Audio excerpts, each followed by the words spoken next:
प्रणाम करता हूँ। मैं शुभम पांडे एक बार फिर उन लोगों के लिए जो क्लास 8, 9 और 10 में गए हैं इस साल।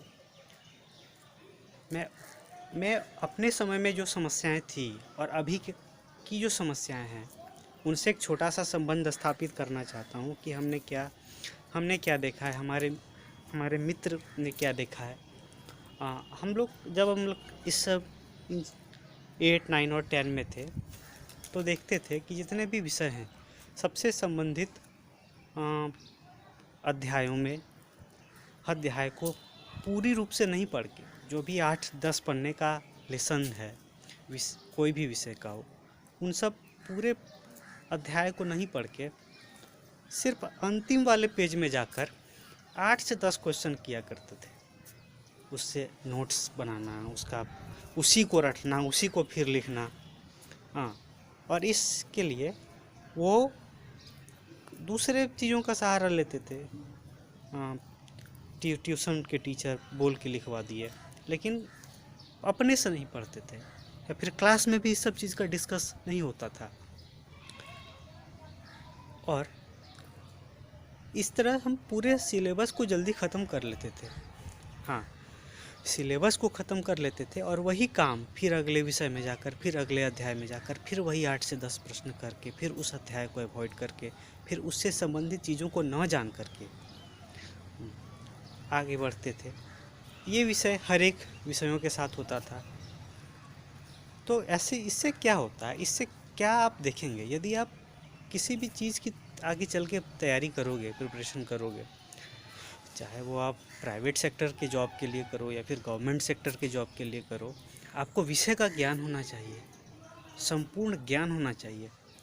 इससे क्या है ना, यदि आप ऐसा नहीं करोगे, यदि आप ऐसा नहीं कर रहे हो तो आपके अंदर एक बहुत बड़ी खाई बनी रहेगी, क्योंकि आप समाज में उपलब्ध चीज़ों को जान नहीं पाओगे, समाज में स्थापित संस्था के बारे में नहीं जान पाओगे, उसका क्या रोल है आपके जीवन में, आपको क्या करना चाहिए, इसकी उपयोगिता क्या है।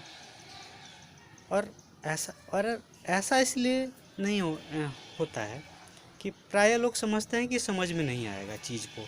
ऐसा नहीं है, आप पढ़िए, आप गलत पढ़िए, गलत पढ़ने से कम आप पढ़िएगा, और उससे संबंधित एक प्रश्न अटका रहेगा दिमाग में कि आखिर में ये है क्या, इसको क्या होना चाहिए और इसको हम क्यों नहीं समझ पाए। और ये जैसे जैसे आप क्लास में बढ़ते रहेंगे इन चीज़ों का समाधान होता रहेगा। बड़े बड़े लोग जो कि अच्छे अच्छे संस्थान में काम कर रहे हैं, वो जानबूझ के गलती करते हैं, क्योंकि उन चीज़ों का एक आधुनिक परिभाषा क्या है, उसमें उस परिभाषा में, और जो वो परिभाषा जानते हैं उसमें विचलन कहाँ उत्पन्न हुआ, इस परिभाषा का सामाजिक, आर्थिक या राजनीतिक रूप से क्या प्रभाव पड़ेगा, इन सब चीज़ों का अध्ययन करने के लिए वे भी गलतियाँ करते हैं। तो आप तो एक विद्यार्थी हैं, आपको गलती करना चाहिए, आपका धर्म है, आप इन्हीं गलतियों के कारण विद्यार्थी कहलाते हो। ये सिलसिला हर एक विषय के साथ चलता रहता है। यदि हम गणित की बात करें तो गणित में जितने भी लेसन्स हैं उन सब को यदि अलग अलग भाग में बांटा जाए, और क्षेत्रमिति, त्रिकोणमिति, ज्यामिति, अर्थमिति, इन सब चीज़ की समस्या को समाधान करने के बाद, उन सब चीज़ के प्रॉब्लम्स, क्वेश्चंस को सॉल्व करने के बाद आप पाते हैं कि आपके बुद्धि का विकास होता है, आपका दिमाग खुलता है, आप में सहनशीलता होती है। गणित के प्रश्न को हल करने का मतलब है कि आप इस बात को मान रहे हैं कि धैर्य रखिए, समाधान मिलेगा। और यही आप क्वेश्चन उठा के ट्यूशन वाले टीचर के साथ पूछ सकते हो, वो तो बता देंगे, लेकिन बिना प्रयास किए, बिना खुद के प्रयास किए आप प्रश्न को लगातार कट कॉपी पेस्ट करते मत जाइए। लिखिए, बनाइए, गलती कीजिए।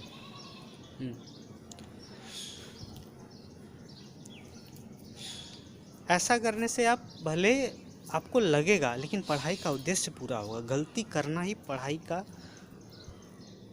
करना है एक तरह से। आप अपने सिलेबस को पूरा कर लेंगे जल्दी, लेकिन उस सिलेबस को ही फिर से रटंत तोता की तरह यूज करके ना ही आपका गुणात्मक विकास होगा, ना ही आप और भी चीज़ों को जान पाएंगे। और यदि आप जनरल कंपटीशन वगैरह करते हो तो इन सब चीज़ों का ज़रूरी है। उस वक्त जो आप पढ़ेंगे ना, उस वक्त आपको रिवीजन करना पड़ेगा, पढ़ाई शुरुआत नहीं करनी पड़ेगी। चाहे आप जिस क्षेत्र में रहें,